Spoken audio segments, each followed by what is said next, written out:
Good morning students. आज की इस वीडियो में मैं दिलीप वाजपेयी इंग्लिश लेक्चरर आपको सिंटेक्स के विषय में आज आपको जानकारी दी जाएगी। बात आती है कि सिंटेक्स का तात्पर्य क्या होता है, सिंटेक्स का अर्थ क्या होता है। देखिए आप, the correct arrangement of words in a sentence is called syntax. The correct arrangement of words, शब्दों का जो उचित प्रबंध है इन ए सेंटेंस, एक वाक्य में, is called sentence, is called syntax, syntax कहा जाता है। तो the correct arrangement of words in a sentence is called syntax. वाक्य में सही शब्दों का प्रबंध, सही शब्दों का चयन सिंटेक्स के नाम से जाना जाता है। आज सिंटेक्स में हमारा टॉपिक है आर्टिकल। आर्टिकल को हम उपपद के नाम से जानते हैं। यह उपपद अंग्रेजी में ए, एंड और द, ये तीन आर्टिकल बताए गए, ए, एंड और द, इनको हम आर्टिकल के नाम से जानते हैं, इनको हम उपपद कहते हैं। और ये आर्टिकल हमारे दो प्रकार के होते हैं, जिनको कि हम इंडेफिनिट आर्टिकल और डेफिनिट आर्टिकल के नाम से जानते हैं। इंडेफिनिट आर्टिकल में ए और एंड, और डेफिनिट आर्टिकल में द। तो ये दो ए और एंड, ये हमारे इंडेफिनिट आर्टिकल में आएंगे। इनको हम अनिश्चित उपपद यानी कि इंडेफिनिट आर्टिकल के नाम से जानते हैं। और द जो है हमारा ये डेफिनिट आर्टिकल में आएगा, इसको हम निश्चित आर्टिकल यानी कि निश्चित उपपद के नाम से जानते हैं। अब देखिए इंडेफिनिट आर्टिकल का यहाँ पर उदाहरण दिया गया, आई मेट ए बेगर, मैं एक भिखारी से मिला। तो यहाँ पर ए बेगर, एक भिखारी, यानी कि ए बेगर का यहाँ पर तात्पर्य आ रहा है कि एनी बेगर, कोई भिखारी, यानी कि यहाँ पर जो हमारी नाउन है वो निश्चित नहीं है। आई मेट ए बेगर, मैं भिखारी से मिला। तो यहाँ पर बेगर का मतलब हुआ एनी बेगर, कोई बेगर होगा। तो ए यहाँ पर जो हमारा आर्टिकल है ये इंडेफिनिट आर्टिकल है। शी सा एन आउल, उसने एक आउल यानी उल्लू देखा। तो यहाँ पर एन आउल, एन जो है हमारा इंडेफिनिट आर्टिकल है। तो एक उल्लू यानी कोई, एनी आउल। इस प्रकार से यहाँ पर आपको ए और एन के दो उदाहरण प्रस्तुत किए गए। अगला है हमारा डेफिनिट आर्टिकल यानी कि निश्चित उपपद। निश्चित उपपद यानी द। डेफिनिट आर्टिकल एक वो आर्टिकल होता है जो निश्चित संज्ञा के पहले प्रयोग किया जाए, और अभी आपने ऊपर देखा था इंडेफिनिट आर्टिकल जो अनिश्चित संज्ञा के पहले आता है, उसको हम इंडेफिनिट आर्टिकल कहते हैं। तो डेफिनिट आर्टिकल में जैसे I went to market to buy the book, मैं बाजार को गया। टू बाय द बुक, पुस्तक खरीदने के लिए, यानी यहाँ पर द बुक का मतलब है कोई डेफिनेट, कोई निश्चित बुक है, कोई निश्चित बुक है जिसको हमको, जिसके विषय में हमको पहले से पता है कि इस राइटर की या वो बुक, तो निश्चित, इसलिए यहाँ पर द हमारा डेफिनेट आर्टिकल है। तो I went to market to buy the book, ये हमारा डेफिनेट आर्टिकल का उदाहरण हो गया। आइए देखते हैं इंडेफिनिट आर्टिकल। इंडेफिनिट आर्टिकल जिसका मतलब हमने अभी आपको बताया था अनिश्चित उपपद, इसके अंतर्गत ए और एंड ये दो आर्टिकल आते हैं। अब देखते हैं कि इंडेफिनिट आर्टिकल जो ए है इसके प्रयोग के विषय में चर्चा करते हैं। इंडेफिनिट आर्टिकल ए का प्रयोग साधारण तौर पर उन नाउन्स के पूर्व किया जाता है जिनकी गिनती की जा सके, यानी वो नाउन्स जो काउंटेबल हों, जिनको हम गिन सकें, उनके पूर्व ए का प्रयोग किया जाता है। और जिनका उच्चारण कॉन्सोनेंट यानी कि व्यंजन की आवाज से हो, उनके पहले हम आर्टिकल ए का प्रयोग करते हैं। तो इंडेफिनिट आर्टिकल में हम जानकारी प्राप्त कर रहे हैं ए का प्रयोग। ए का प्रयोग कहाँ कहाँ पर किया जाएगा। तो ए का प्रयोग आपको बताया जा रहा है कि ए का प्रयोग साधारणतया हम उन नाउन्स पे पूर्व करते हैं जिनकी हम गिनती कर सकें, जिनको हम गिन सकें, यानी कि जो हमारी काउंटेबल नाउन्स होती हैं, जिनको कि गिना जा सके और सिंगुलर नंबर की हो, एक वचन की हो, और उनका उच्चारण जो है वो कॉन्सोनेंट यानी कि व्यंजन से प्रारंभ होता हो, व्यंजन हो, वहां पर हम आर्टिकल ए का प्रयोग करते हैं। जैसे ए डॉग, यहाँ पर डॉग ये डी से, डी हमारा क्या है, कॉन्सोनेंट है, व्यंजन है, यानी कि ये डॉग जो हमारी नाउन है ये डी से है और डी हमारा कॉन्सोनेंट है, व्यंजन भी है, और प्रोनाउंसिएशन करने पर भी व्यंजन यानी डॉग में ड आता है। उसी प्रकार से a pen, a woman, a horse, a chair आदि, इन सब के पहले आप देखिए कि ए का प्रयोग किया गया है। ए डॉग एक कुत्ता, ए पेन एक कलम, ए ओमैन एक औरत, ए हार्स एक घोड़ा, ए चेयर एक कुर्सी आदि। ये सभी नाउन्स देखिए आप, सभी काउंटेबल हैं, इनको गिना जा सकता है और सब सिंगुलर नंबर की हैं, और इनका जो उच्चारण हम करें, उच्चारण भी व्यंजन की आवाज से ही होता है, व्यंजन की आवाज आती है, इसलिए यहाँ पर ए का प्रयोग किया गया।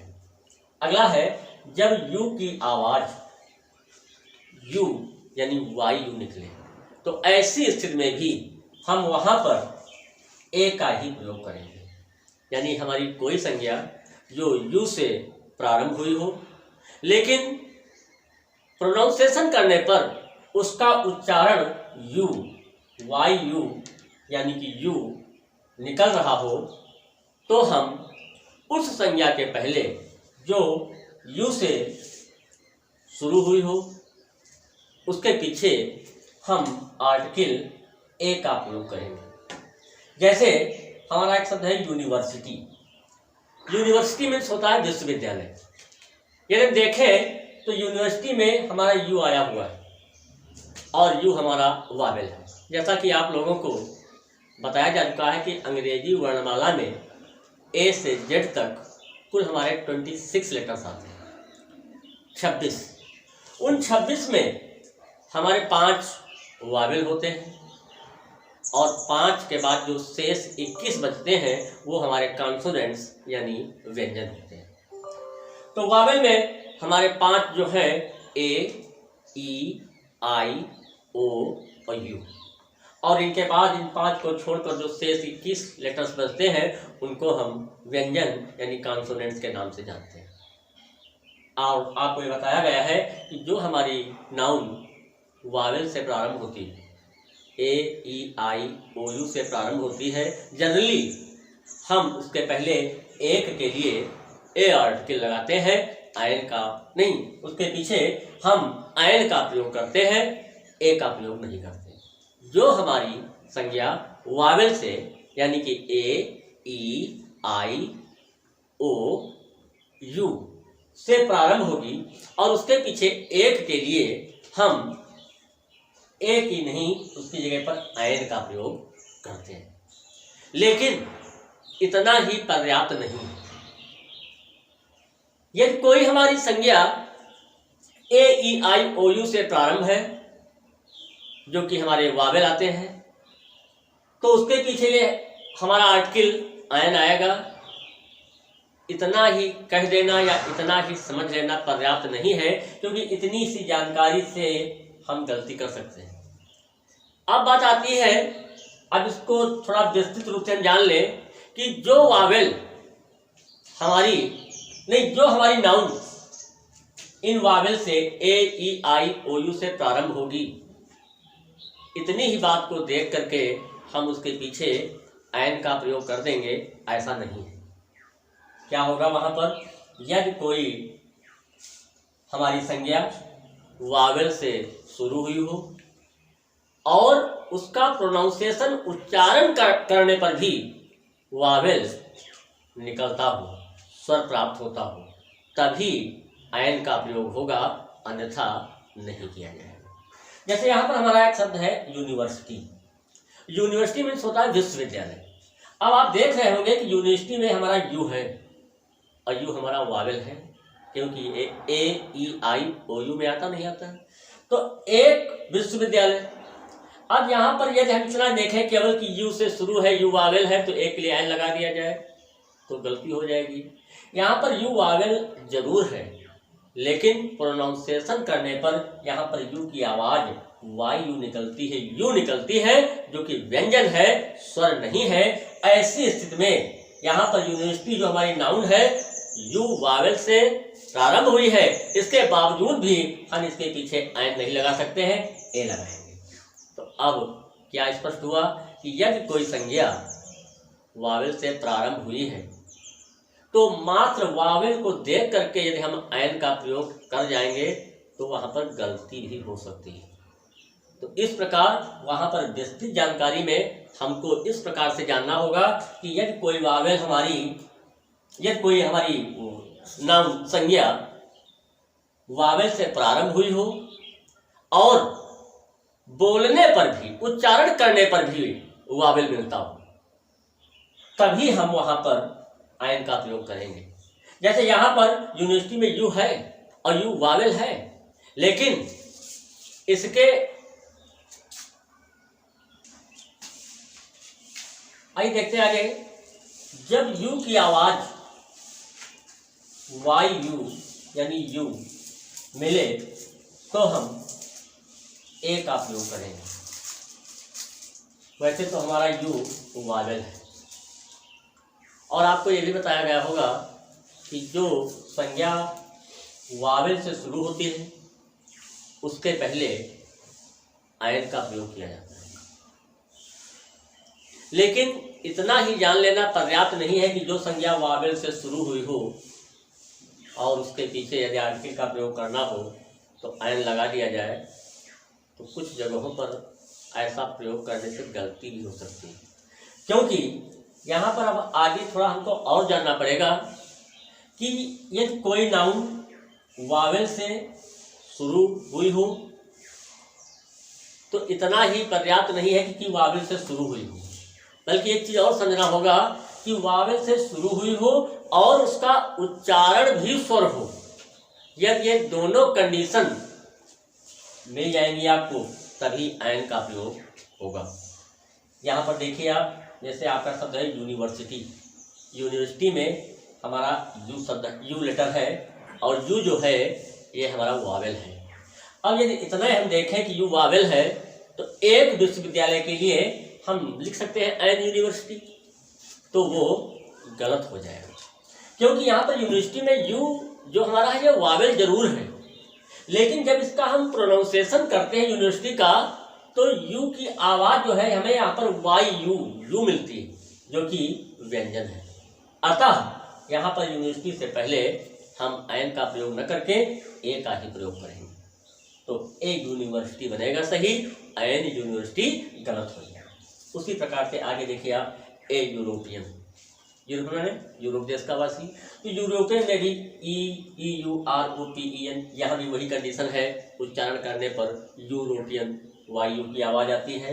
ए यूटेंसिल, यूटेंसिल में भी यू लगा हुआ है, यू वावेल है, लेकिन एन का प्रयोग नहीं दिखाया गया, क्योंकि यू वावेल तो है लेकिन प्रोनाउंसिएशन करने पर वावेल प्राप्त नहीं होता है, स्वर प्राप्त नहीं होता है, और यहाँ पर इस यू की आवाज़ वाई यू आती है। ऐसी स्थिति में ये वावेल जरूर है यू, लेकिन उच्चारण न मिलने से, स्वर का उच्चारण न मिलने से ए का ही प्रयोग किया गया, एन का प्रयोग नहीं किया गया।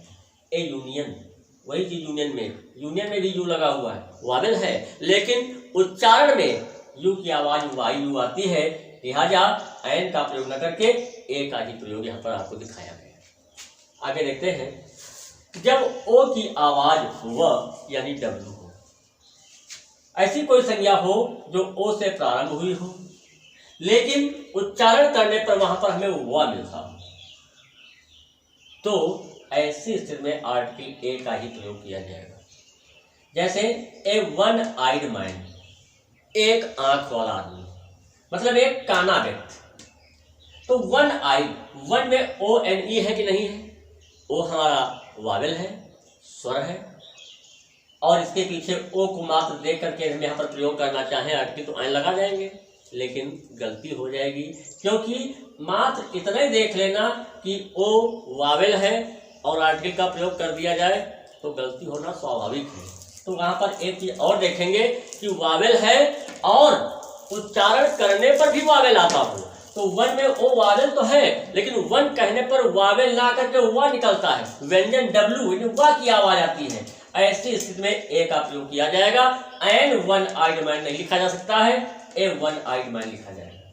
अगला है ए वन रुपये नोट, 1 रुपये की नोट। ये वही चीज one, O N E one, one एक ओ वावेल है, लेकिन प्रोनाउंसिएशन करने पर ओ की आवाज व डब्ल्यू आ रही है यहाँ पर, लिहाजा आयन न लिख करके ए का प्रयोग किया जाएगा, ए 1 रुपये नोट लिखा जाएगा। अगला है एक वचन में जातिवाचक संज्ञा से पूर्व एनी का भाव प्रकट करने के लिए, एक वचन में जातिवाचक संज्ञा के पूर्व एनी का भाव प्रकट करने के लिए ए का प्रयोग किया जाता है।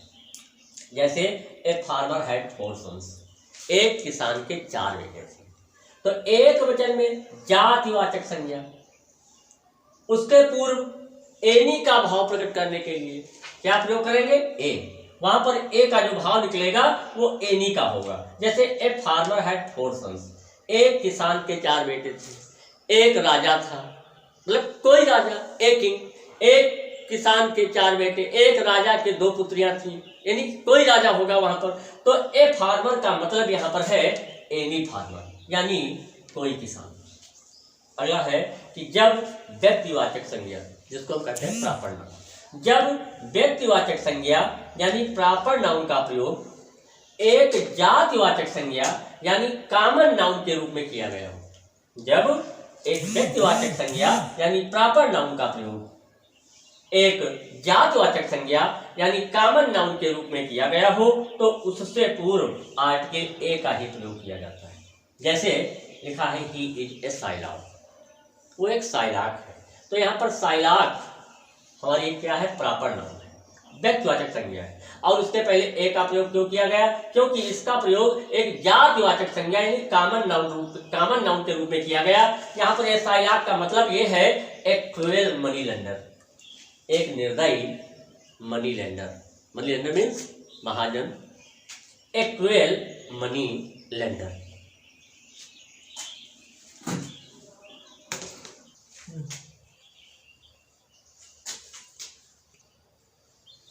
अब आइए देखते हैं इंडिफिनिट आर्टिकल एन का प्रयोग। इंडिफिनिट आर्टिकल एन का प्रयोग उन शब्दों के पहले होता है जो किसी वावेल यानी स्वर जैसे ए, ई, आई, ओ, यू से आरंभ हो और उनका उच्चारण भी वावेल स्वर की तरह होता है।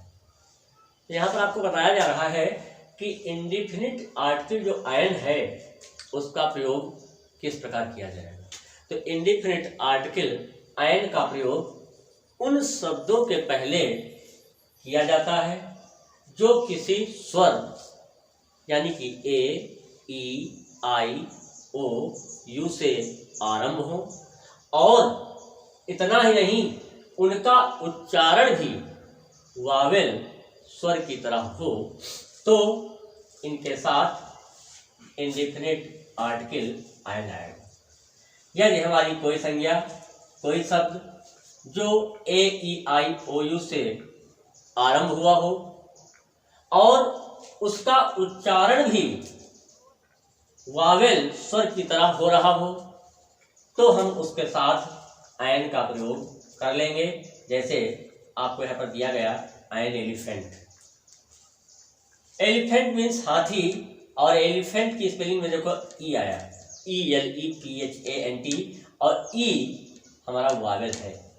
ए, ई, आई, ओ, यू में देखिए आप 2 नंबर पर ई जो है ये वावेल में आएगा, तो ई वावेल भी है और इसका प्रोनाउंसिएशन करने पर भी हमें एलिफेंट स्वर ही प्राप्त होता है। ऐसी स्थिति में अब यहाँ पर दोनों कंडीशन पूरी हो रही हैं, कि ये एलिफेंट जो हमारा शब्द है ये ई यानी कि वावेल से प्रारंभ हुआ है, और दूसरी कंडीशन उसका उच्चारण जब हम करते हैं तब भी हमें स्वर की ही प्राप्ति होती है, अतः इसके साथ इंडिफिनिट आर्टिकल आयन का प्रयोग कर दिया गया।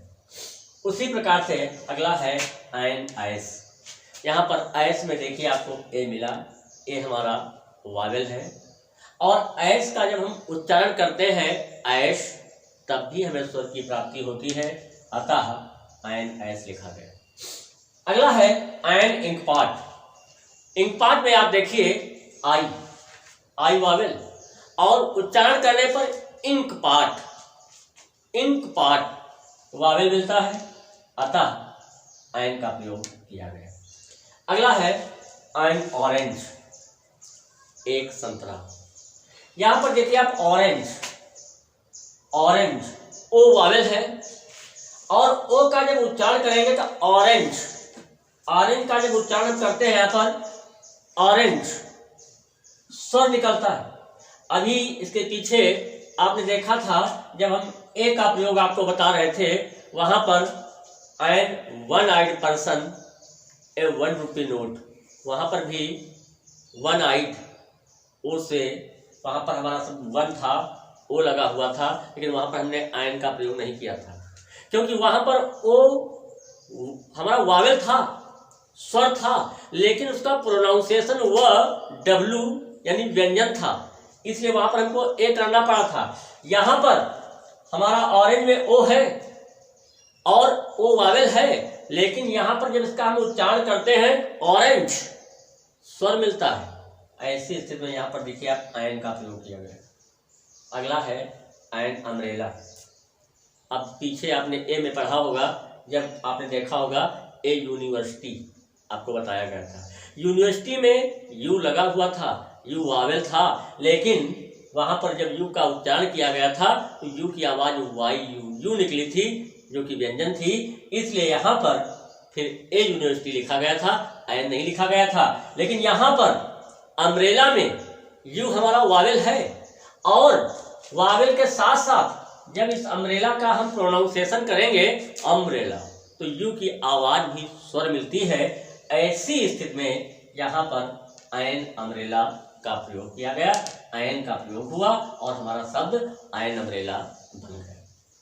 अगला आता है कि जिन शब्दों में यच साइलेंट रहता है, जिन शब्दों में यच साइलेंट रहता है यानी कि उसका उच्चारण नहीं होता है, उनसे पहले आयन का प्रयोग किया जाता है। जैसे आयन आवर, आवर मीन्स होता है घंटा।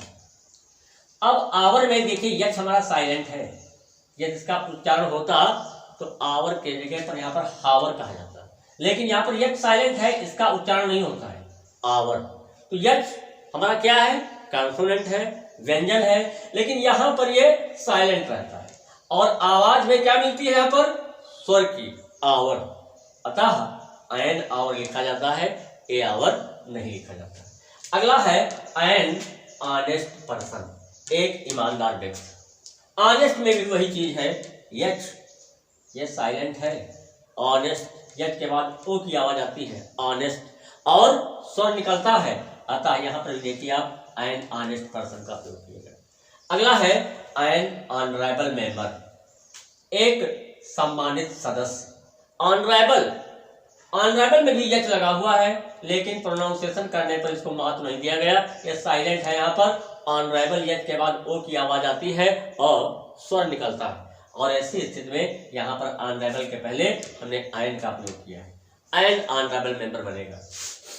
अगला है उन कॉन्सोनेंट से आरंभ होने वाले, उन व्यंजन से आरंभ होने वाले संक्षिप्त रूप, जिनको हम कहते हैं एब्रिविएशन, के पूर्व जिनका उच्चारण वावेल के समान हो, उन कॉन्सोनेंट से आरंभ होने वाले संक्षिप्त रूप हमारे ऐसे एब्रिविएशन जिनका उच्चारण वावेल के समान होंगे। क्या वो कॉन्सोनेंट से, हमारे ऐसे कुछ एब्रिविएशन होंगे, संक्षिप्त रूप होंगे जो कॉन्सोनेंट यानी व्यंजन से प्रारंभ होंगे, लेकिन उनका उच्चारण जो है वो वावेल के तरह होगा, तो वहां पर हम एन का प्रयोग करेंगे। जैसे यहाँ पर कुछ उदाहरण के माध्यम से आपको स्पष्ट किया जा रहा है।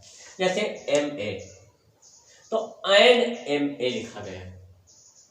एम ए आप समझ रहे होंगे, एम ए का मतलब master of art, post graduation degree होती है एम ए, जैसे B A bachelor of art, उसी प्रकार से M A master of art. तो एम एम क्या है, यहाँ पर कॉन्सोनेंट है, ये हमारा एब्रीविएशन है एम ए, लेकिन बोले जाने पर, उच्चारण करने पर हमें स्वर की प्राप्ति होती है। अतः यहाँ पर N M A, N L L B, L L B जिसको कहते हैं bachelor of laws, L L B, L बोलने पर स्वर मिलता है एब्रीविएशन और ये कॉन्सोनेंट से प्रारंभ हुआ है, लेकिन यहाँ पर हमें स्वर मिलता है, अतः एन एल एल बी का प्रयोग किया गया। N S D O, N S P, N S O आदि।